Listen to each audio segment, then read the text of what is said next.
அன்பு நெஞ்சங்களுக்கு சஞ்சு மாஸ் vlog-ஓட அன்பான வணக்கம். நம்ம இன்றைக்கி இந்த வீடியோவில் என்ன பார்க்க போகிறோன்னா, கருப்பு கவுனி அரிசியில் கொழக்கட்டை. ஆமாங்க, ரொம்ப ஈஸியாகவும் அதே சமயம் ரொம்ப சீக்கிரமாகவும் செய்யக்கூடிய ஒரு ஆரோக்கியமான உணவு. பொதுவாகவே சிறுதானியம் நம்ம இட்லி இப்படியெல்லாம் செய்வோம். தோசை எல்லாம் விடவே கொழக்கட்டை ரொம்ப நல்லது. ஏன்னா நம்ம அதை ஸ்டீம் பண்ணி தான் இது பண்ண போகிறோம். அதே போல் அந்த மாவை ரொம்ப எண்ணெய் ஊற்றி வணக்காமல் கொஞ்சம் ஆயிலில், அதாவது கொழக்கட்டை பதத்துக்கு பிடிக்கிற அளவுக்கு அந்த மாவை கொஞ்சம் கெட்டி பண்ணுறதுக்காக கொஞ்சமாக நம்ம இது பண்ணிட்டா போதும். நான் ஒரு 2 டம்ளர் அரிசி காலையிலேயே ஊற வச்சுட்டேன். நைட்டு செய்கிறதுக்காக கிட்டத்தட்ட பார்த்திங்கன்னா ஒரு 7-8 மணி நேரம் நல்லா ஊற விட்டுட்டேன். ஊற விட்டுட்டு அதுக்கு தேவையான அளவுக்கு தேங்காய் போட்டு, உப்பு போடலை, தேங்காய் மட்டும் போட்டு அதையே நல்லா இது மாதிரி கெட்டி பதத்துக்கு அரைச்சி வச்சுட்டேன். அதை அரைச்சி வைக்கும்போதே பார்த்திங்கன்னா வெங்காயம், கொஞ்சம் வரமிளகா, கருவேப்பிலை இதெல்லாம் கட் பண்ணி ரெடியாக வச்சுட்டேன். அதுக்கு தேவையான அளவுக்கு வடைச்சட்டி அடுப்பில் வச்சு கொஞ்சமாக ஆயில் விட்டு கடுகு, கடலப்பருப்பு, உளுந்து பருப்பு எல்லாம் போட்டு இந்த வெங்காயம், வரமிளகா, கருவேப்பிலை எல்லாம் போட்டு வணக்கி, அப்புறம் அதுக்கு தேவையான உப்பும் போட்டு, 2வது அரைச்சி வச்சுருக்கிற மாவையும் போட்டு, அதுக்கு தேவையான உப்பும் போட்டு எல்லாம் ஒரு சேர நல்லா கொழக்கட்டை பிடிக்கிற பதம் வர்ற வரைக்கும் ஒரு வணக்கி எடுத்துக்கோங்க.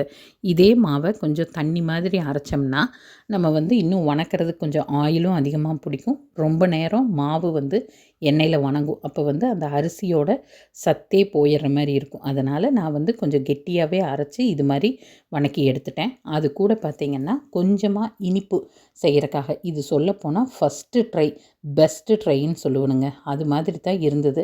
நான் நேற்று தான் திடீர்னு யோசனை பண்ணி செஞ்சேன். ஆனால் ரொம்ப நல்லா இருந்தது. நேற்று நைட்டு சாப்பிட்டு எல்லாத்துக்குமே ரொம்ப பிடிச்சதாக சொன்னாங்க. ஒரு ஆரோக்கியமான சத்தான உணவை கொடுத்தோங்கிற திருப்தியும் எனக்கு கிடச்சிது. அப்புறம் பார்த்திங்கன்னா கொஞ்சமாக ஒரு சின்ன வடைச்சட்டியில் நெய் வேணுங்கிறவங்க நெய், நான் நைட் டைம் டைஜஸ்ட் ஆகாமல் ஒரு மாதிரி நெஞ்சை கறிக்குங்கிறதுக்காக கொஞ்சமாக ஆயில் போட்டுட்டு அந்த அரிசியும் தேங்காயும் போட்டு அரைச்சி வச்ச அந்த மாவையும் போட்டு, அது கூட பார்த்திங்கன்னா ஒரு சிட்டிகை அளவுக்கு கொஞ்சமாக உப்பு சேர்த்து, நம்ம இனிப்பு எவ்வளோ வேணுமோ அதுக்கு தகுந்த மாதிரி நான் கரும்பு சர்க்கரை சேர்த்துருக்கேன். அதாவது நாட்டு சர்க்கரை. வேணுங்கிறவங்க வெல்லம் கூட பொடிச்சு சேர்த்துக்கோங்க. அதை பாகு மாதிரி காய்ச்சாமல் இப்படி ராவாகவே போட்டு அதையே நல்லா ஒரு வணக்கி எடுத்து, அதுக்கப்புறமா அந்த சூடு ஆறுனதுக்கப்புறம் அதையும் கொழக்கட்டையாக பிடிச்சி, அதே கொழக்கட்டை வைக்கிற அதே பாத்திரத்தில் இதை ஒரு பக்கமாக வச்சு எடுத்தோம்னா அருமையான இனிப்பு கொழக்கட்டையும் ரெடி ஆயிரும். கொழக்கட்டை கூடவே பார்த்திங்கன்னா இனிப்பு கொழக்கட்டையும் வச்சு அருமையான டின்னரை, ஆரோக்கியமான டின்னரை செஞ்சு நான் கொடுத்தாச்சு.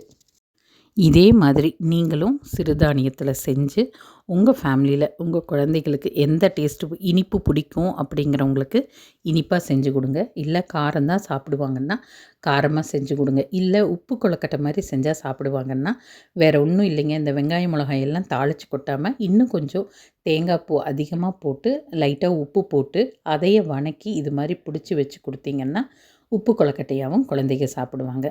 நம்ம வீட்டு டேஸ்ட் நம்மளுக்கு தானே தெரியும். அதே போல் நம்ம வீட்டு ஆரோக்கியம் நம்மளுக்கு ரொம்ப ரொம்ப முக்கியமானது.